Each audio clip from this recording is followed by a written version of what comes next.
my Facebook is coinciding with my Be Live here. So just give me a second. It's always going to take me a few minutes just to make sure everything is lining up correctly because there I am. Okay. Because I don't want to have the same thing happen that happened a few weeks ago where you could see me, but you couldn't hear me. So I always kind of want to make sure, double check that everything is working correctly, and it is. So, so those of you on YouTube get the added benefit of watching me go, huh? What? Yeah. Okay. So it's all the part of the charm of the show, I'm telling you. All right. Hello, my name is Jennifer McMurrian, and you are watching Indie Strong, Becoming Stronger Authors Together. If you'll take just a second to hit that like, love, laugh button or the thumbs up button on YouTube, I would greatly appreciate it. Also, remember, sharing is caring, so please hit those share buttons. I am really hoping not to get distracted today by the things bleeping up on my Facebook screen because about 20 minutes before I was going to come on, another organization I help out with was like, hey, can you help us troubleshoot this? And I was like, well, I will try in the time that I have. But so now things are popping up and I am so easily distracted by the shiny interwebs. And it's hard for me to just be like, oh, I can't talk to you right now because I really want to help them get this announcement out that they're trying to do this afternoon. So anyway, I will try very hard to focus on you guys because you are my peoples. So, all right, today we are going to finish with story structure. Yay! And I just want to say thank you to all you seasoned writers out there who have stuck with me while I've been going through all this stuff. I know a lot of it has been basic, and I know your stories are phenomenal, but I do hope that you found some new tips and tricks to help you maybe move along or make them a little bit more intense or interesting or whatever. So anyway, let's start with some subplots. I had this fun little slideshow I was going to do, but it kept cutting the slideshow off. So a trick for another day, maybe. I'm still learning this stuff too. It was kind of humorous when they were like, can you help us troubleshoot? And I'm just like, yeah, I can try. So honestly, this is why it's so simple because I'm not as tech savvy as I like to think that I am. Let's just put it that way. Okay, subplots. So our stories have an arc. And within our arc are often subplots. And so I have this really technical prop here. I told you guys I am not a techie. So anyway, so all of our stories have an arc. So we have the main arc here. And then our subplots are kind of smaller stories inside our main story. Okay, that makes sense. Yeah. So a subplot is a secondary storyline that is not equal in strength and intensity to the main plot. Subplots, they have to connect to the main plot. They can't just be some random rabbit trail. They must also happen for a reason in regards to the main plot. It can't just be their own separate story. It has to go along with the main plot. And in that same sense, it has to make sense with the main plot and everything that you're doing there, including the resolution. Subplots need to make sure that they're moving the story forward in a way that enriches, supports, and deepens the overall story. So, like I said, you can't just put in a subplot to add some fat or meat to your story because it's not at the word count that you want to. It really does have to make sense with the main plot. It just can't be, its own story. If you're going to write its own story, it needs to be a separate book, it needs to be a separate novella or whatever, but it can't really be a subplot. Subplots should also reveal information about the main story, the situations, and the characters. So we need to be learning more about the characters in the story through these subplots and the situations that they're finding themselves in. And of course, they should keep the reader interested, and they should always, always, always be resolved. If you have a subplot in the middle of your story, okay, and you're just like, okay, yeah, okay, this is my subplot, and then you just stop, and you never come back down and you never finish it, we never find the end of that subplot, that is super frustrating for readers. In the last Star Wars movie, Rise of the Skywalker, and I really don't feel like what I'm about to do is a spoiler, but if you haven't seen it, it may be just a tad bit of a spoiler, but not really. I thought long and hard about this example, but this is the example that stands out to me the most because it annoyed me the most. Okay, in the last Star Wars movie, Rise of the Skywalker, the two main characters, Finn and Rey, two of the main characters, because there's a whole cast, of course. Finn and Rey, they're singing in quicksand. And right before they go under, Finn goes, Rey, I have to tell you something. Okay, well, the writers never go back to this, which was incredibly frustrating. I kept waiting. Finn never tells Rey what this something that he has to tell her in this moment of almost death. He never goes back to it. And of course, it had to be important because this was an intense scene. It drove me crazy, you guys. I even watched through all of the credits to see if there was like some kind of bonus scene at the end where it explained what he was going to say. It didn't. So you don't have to do that to yourself. So I ended up going to Google and saying, hey, Google, what was he going to say? And Google answered the question. But here's the thing.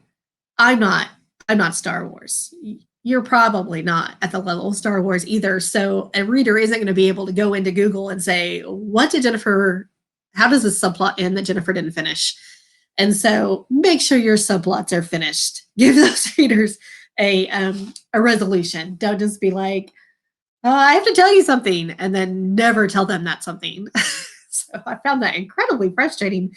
And I couldn't believe that. I have so much respect for J.J. Abrams, and I was just like, why did you do that to us? So I was just like, dude, that's like 101 writing. You can't leave something unfinished like that. So anyway, so a great story in regards to wonderful subplots, aside from Star Wars, who does have quite a few subplots going on during their main, we have to defeat the Dark Force plot. Another book is Willy Wonka and the Chocolate Factory. So, of course, our main plot is Charlie and his grandpa getting the golden ticket, and then they're trying to get their hands on the everlasting gobstopper and what they will do with that everlasting gobstopper once they get it. But along the way, we also have these other kids who have gotten their golden tickets. And so the subplots are actually the other kids who, and their lives and their follies and what they needs and wants. Of course, those other kids are also antagonists, so they're not going to get what they need or want because they're not the main focus of the story. But they also have to have that arc. We see the greedy kid. We see him drinking out of the pool. We see him getting sucked in. We see him with Oompa Loompas come out and tell us, uh-oh, he'll have to be sucked out of the drain. But we know he's gone. So the Oompa Loompas kind of finish it for us and Willy Wonka's all like, yeah, we're going to have to go unplug that drain. And so they go get the fat kid, the overweight kid out of the chocolate river drain thing that they had. So anyway, that would be an example of a subplot. And throughout Willy Wonka and the Chocolate Factory, you see all the other kids and their follies and what happens to them, which is basically they get kicked out of the chocolate factory. So I know some people are like, they died. I don't think they died. I think they got kicked out. They did not deserve the everlasting gobstopper, so they were kicked out of the factory. So anyway, now let's get back to the story arc. And I have another one drawn here in my fancy dancy plotting tech skills here. So this is what every story should look like. It should have an arc, okay? So you have a place where you start, and then your story needs to rise in intensity, and there needs to be a conflict as you get up to the climax. And then, of course, you have the resolution and then the ending. So we're going to talk about all of that today. As I've said before, so your story starts at the bottom of that arc. And as I said before, the whole reason that readers keep reading is they find out if the hero gets what he wants at the end or what he needs at the end.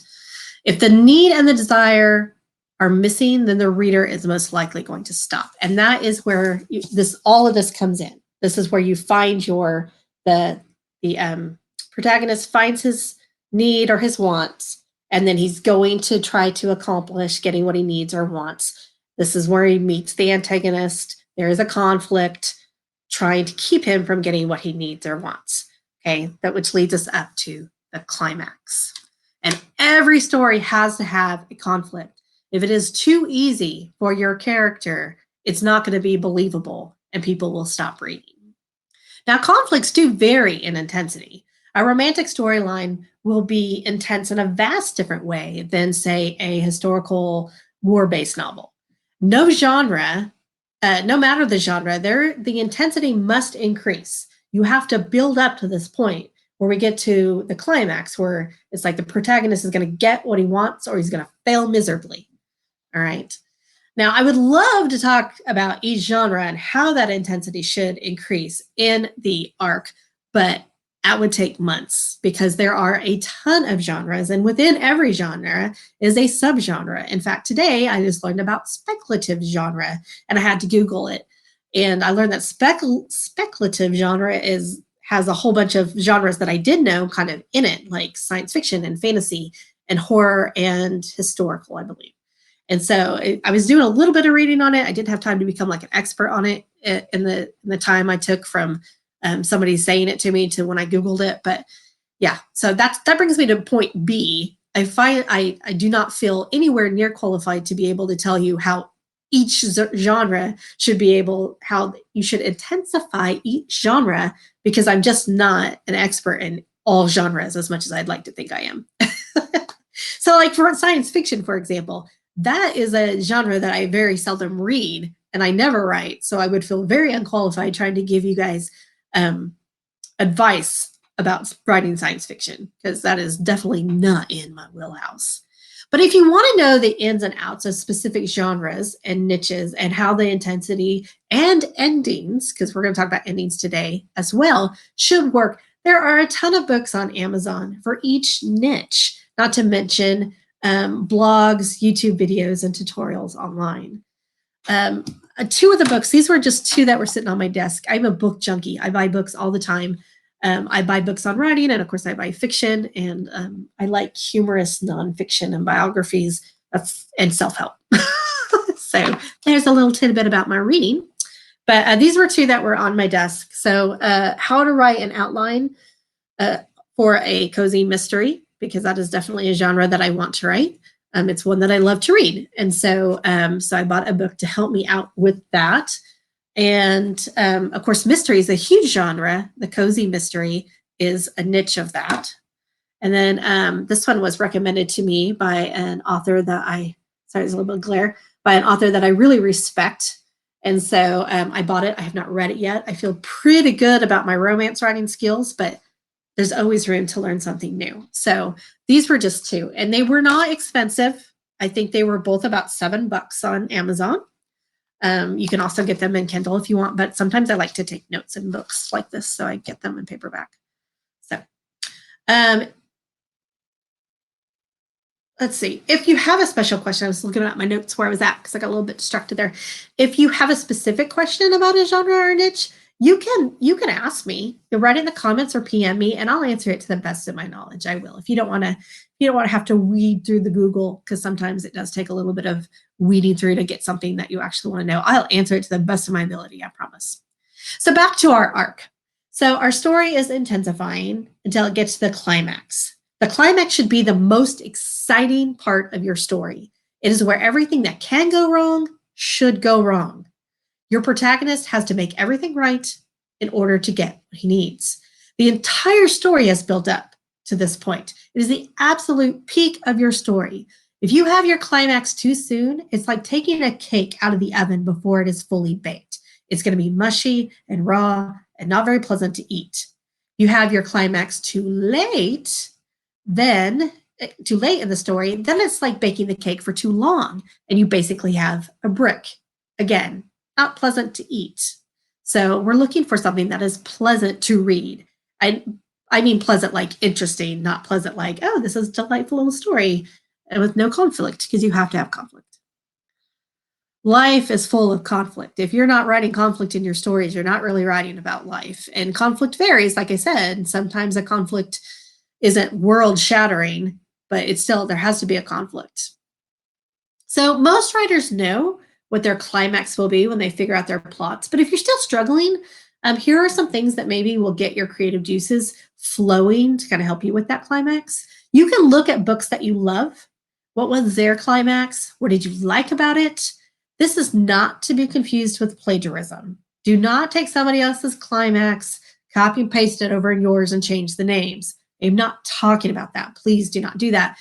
A, it's illegal. B, it's just rude. Rude, and you're better than that, and you're more creative than that.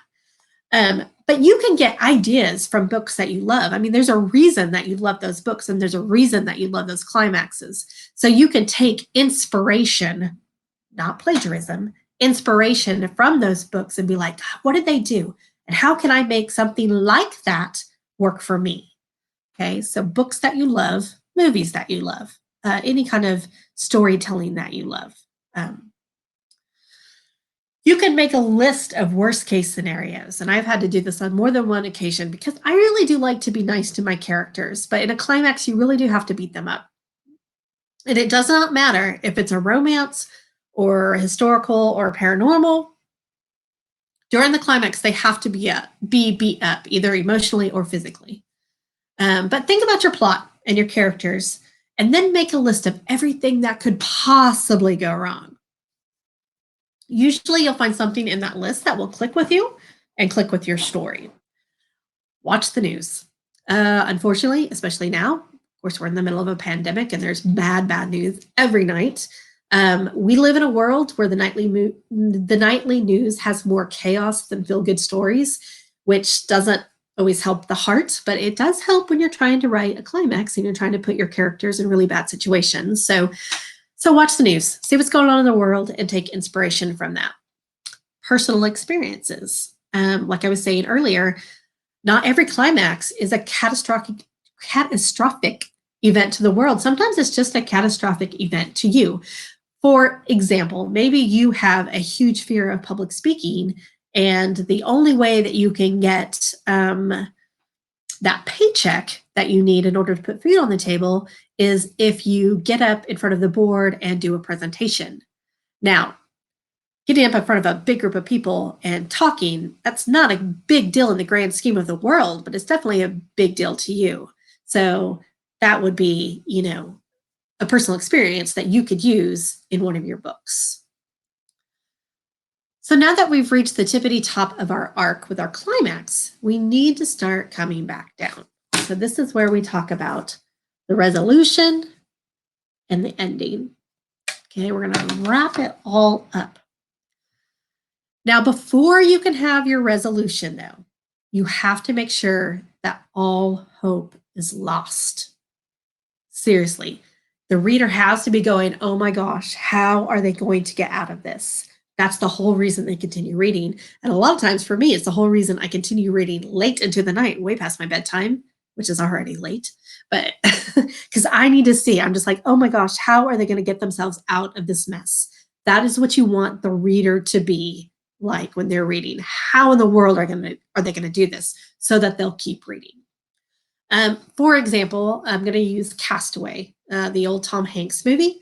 I'm going to have spoilers. There's no way to talk about resolution without and give examples without spoilers. So if you haven't seen Castaway, you might want to stick your fingers in your ears about now, because I'm going to talk about it and there's going to be spoilers.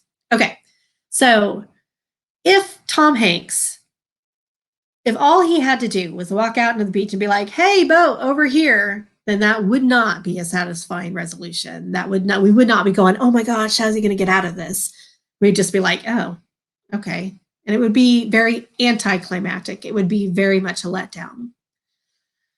So we need the turmoil that he has to go through in order to be saved.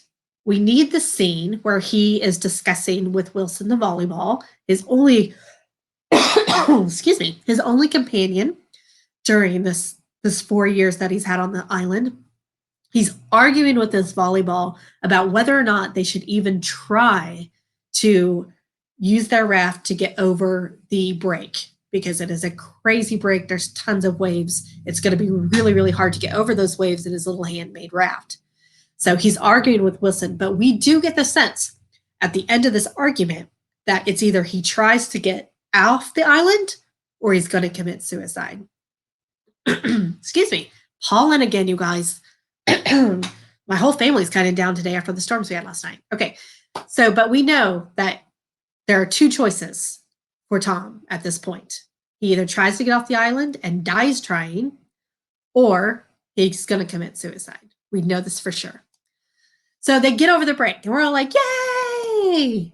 But then he loses Wilson, his only friend for 4 years. I mean, I can't even. It was such a sad scene. And I mean, you felt it. Even though Wilson's a volleyball, you were all like, oh, Wilson. Oh, yeah. So again, that writer, and I'm sorry I didn't look that up, put Tom through the worst case scenario. What bad things could happen? Okay, he could get beat up trying to get over this break, and then he loses Wilson. And then the next, we see him laying on the raft. He has got sores on his face. His lips are parched beyond recognition. He has been on this raft. He is close, if not dead. And then the ship comes to save him. So seriously, all hope is lost. We're like, okay, what's he going to do? He's in the middle of the ocean. What do you do now? So before they could have the resolution, all hope had to be lost. And that is what Castaway did a really, really good job doing. And so once we had that feeling of all hope was lost, then we could go on with our resolution and the story could be concluded.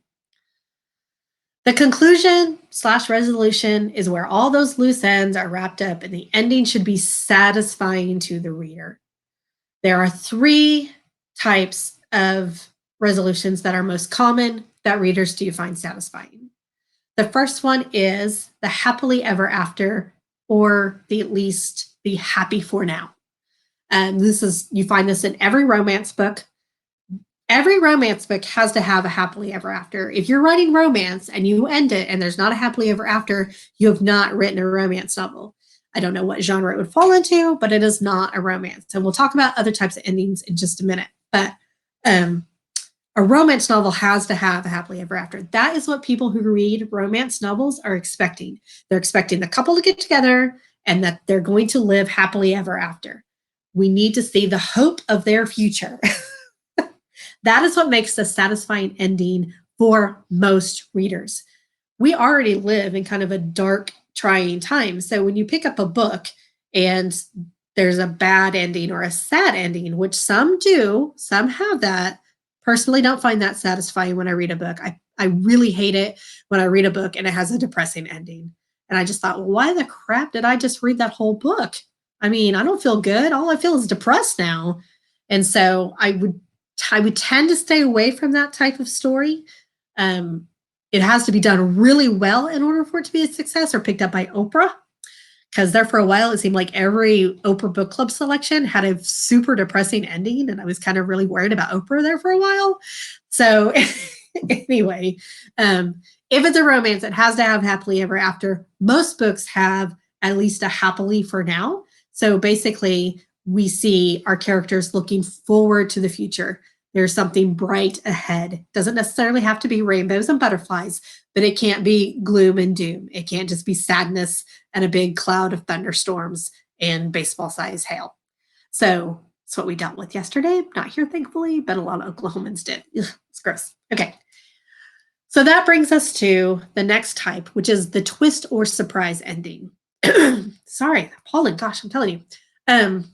So this is pretty self-explanatory, but if you're going to have a twist ending, it has to make sense. If the facts of the storyline do not support the twist, the reader will not leave the book satisfied, and they probably will not pick up another one of your books. There has to be clues that lead a savvy reader to catch that twist the first time around, or go, oh, the second time around. Okay?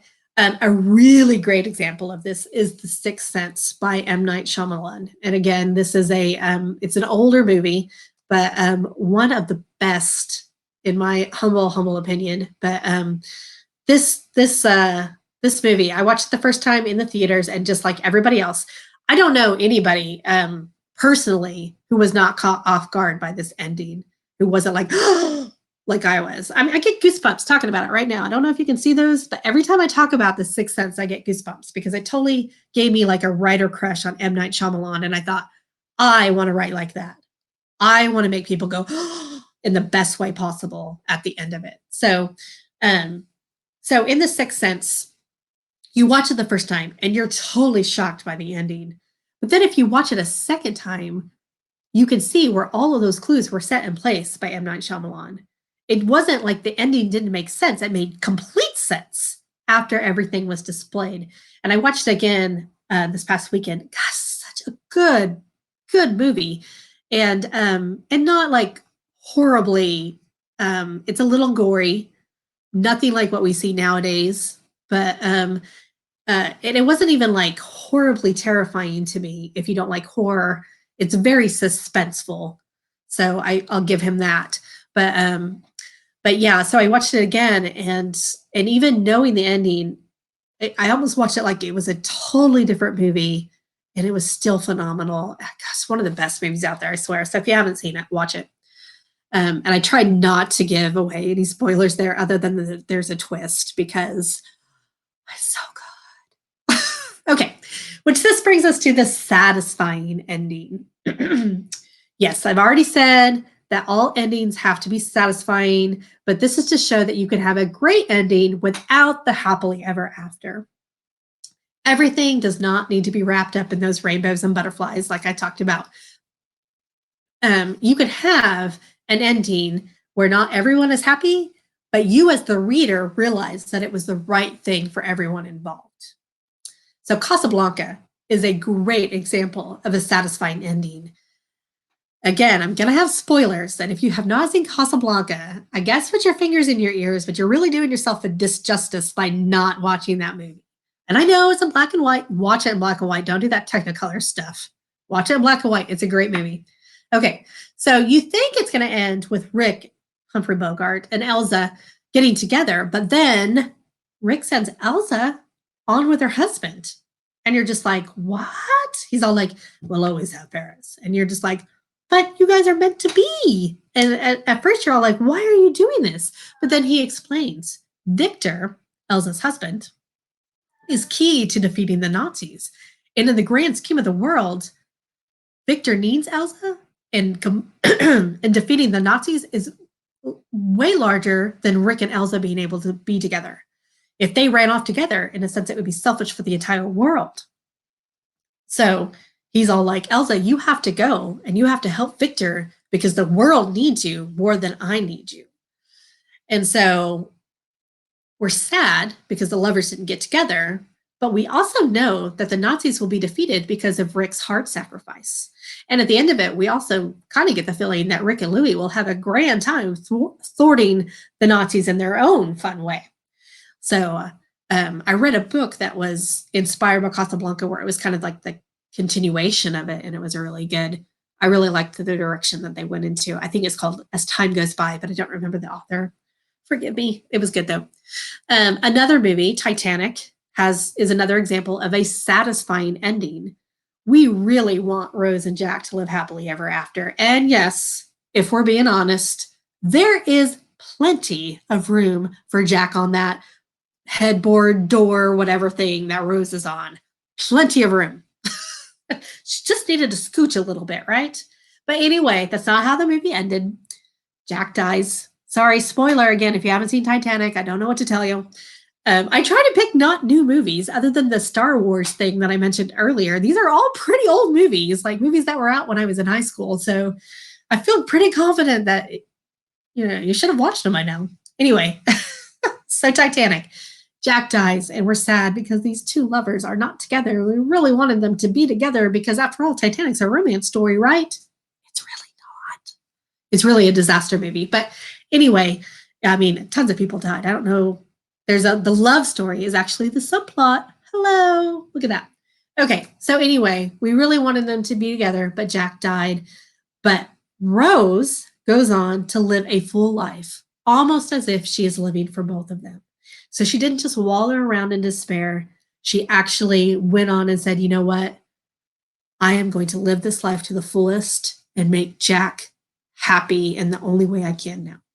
So that was a satisfying ending. I got the goosebumps again. See, this is when I know that it's a good ending. It's when I get the goosebumps. I'm very partial to goosebumps for these things.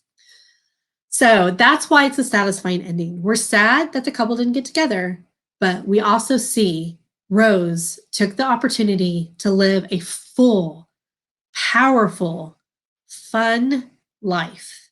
So we're not sad at the end of the whole thing because Well, we also see where she slips the diamond into the ocean and then dies, and then she's reunited with Jack and everybody else that was on the Titanic, which is a nice ending. But I was just kind of like, I think you did that for those romance, those really, those really hardcore romance fans, because we all wanted Jack and Rose to be together. And I loved the movie, don't get me wrong, but he could have ended it with just her slipping that diamond into the ocean and that being that. And I would have been satisfied. So, but it's a satisfying ending because we see Rose living her best life, even though Jack is gone. We see her not squandering the gift that was given to her when he saved her. So that's it, you guys. The book is done. Yay! Of course, now you have to do all the editing. I know, that's the fun part, right? Not as fun as marketing. Okay, now for my moment of Jen. Usually, this time of year, I'm packing for my annual trip to the Oklahoma Writers Federation Incorporated conference in Oklahoma City. I would probably be in like a massage parlor right now, getting all my kinks worked out so I can be nice and loosey-goosey for the conference, but it was canceled. It is my favorite conference, and I really miss my writing friends. I miss them a lot. It was always an opportunity to not only better my craft, but it was kind of like a family reunion with my writer friends. Often, writers see other writers as competition, but I have always felt like writers as individuals are colleagues, that we're all in this together. Now, our publishing houses might be competitors. There might be competing conferences in our state, and maybe there's a good natured rivalry between excuse me. Oh my goodness, I totally lost my breath there. And there might be a good natured rivalry for the best-selling list between you and another author in your genre. But for the most part, writers, we are colleagues, we are working together. There are enough readers out there for us all. And I can't think of a single time that I've ever heard a reader say, I'd buy your books, but I only read Nora Roberts.